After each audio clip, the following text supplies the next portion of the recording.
Okay, Coach, it's been a couple of days since the big win. I'm sure you've seen the tape on the game. In the 2 days since, what did you see on tape that you like? Maybe some things you got to work on and improve for this week. Well, watching the game live, number one, we saw our players play extremely hard. So I thought they prepared themselves well physically and mentally for the opportunity to play their first game of the season. So that was a definite positive just watching the game live. Then watching the game on tape, I think it verified that we played hard. I think defensively we played with much better pad level, and that's an extremely important thing if you're maybe not as big as some of your opponents and things like that, is to have your pads down. I thought we played with great pad level on both sides of the ball, especially up front, offensively and defensively. So I thought that was a huge positive. The thing that sticks out to me more than anything offensively on top of the points was the fact that we didn't turn the ball over. We took care of the football, and the other team didn't, and that was a huge factor. We challenge our defense to take the ball away. They do a tackling circuit where they practice stripping the ball. They do interception drills where they practice what we do when we do intercept the ball. They do tip ball drills, and all those things came, and we performed them well.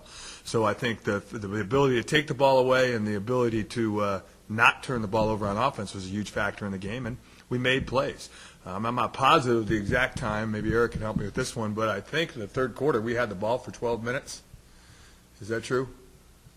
Yeah, third quarter, 12 and a half minutes of the third quarter. I mean, that's what this offense can do to you. And I think at that particular point in time, we took their will away.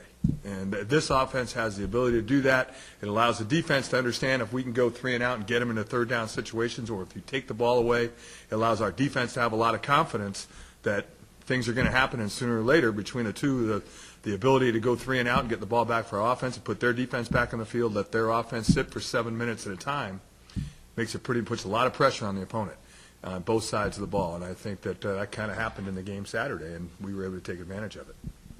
And now I'm sure you guys are hard at work for Ohio, talking about the challenges this week and facing a team from the FBS. Well, whether they're from FBS, FCS, whatever, CSS, whatever, I don't know. Really doesn't matter to me. The bottom line thing is it's another opponent. Now, this opponent happens to be, they'll be bigger, they'll be stronger, they'll be faster, and they're playing at home. I mean, those are 4 huge factors that we have to deal with. The good news for us, it's going to be our second game. And when you play your second game, it should be better than the way you played your first game. And I think that we found some things that we definitely can improve upon.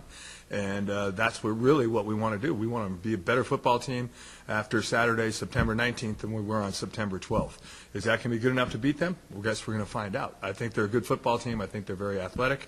And I think it'll be a difficult football game for us, but not an overwhelming task. And I don't look at it as challenge our players that we're playing up. I just don't believe in that part of the motivational factors and all that. They wear out.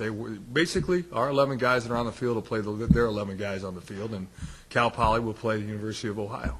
And at the end of it, may the best team win. You talk about athleticism. I mean, they certainly had that at the quarterback spot. They're kind of running a two-headed quarterback right now. Theo Scott, Boo Jackson. We know Boo from around here.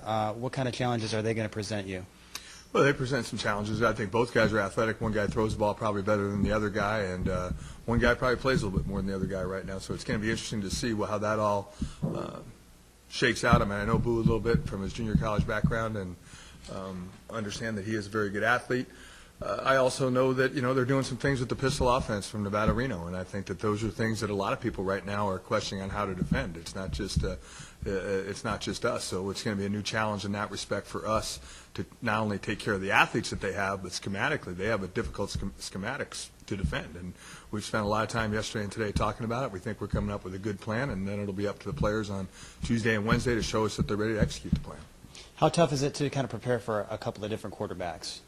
Well, I think number one, you can break it down by what they do with the two quarterbacks, and then maybe it gives you 2 distinct game plans depending on how what they do and what they do with both guys that are in the football game. And I think that in this particular things, we may have to be more aware of certain things when one guy's in than the other guy, and that's the nature of why they're probably doing it too. So it probably puts a little extra added burden on you, but really they also have to practice all the things they do with both quarterbacks too. So it's give and take. I mean, I feel good about it. I mean, there's a lot of option elements involved in their offense, the ability to throw it.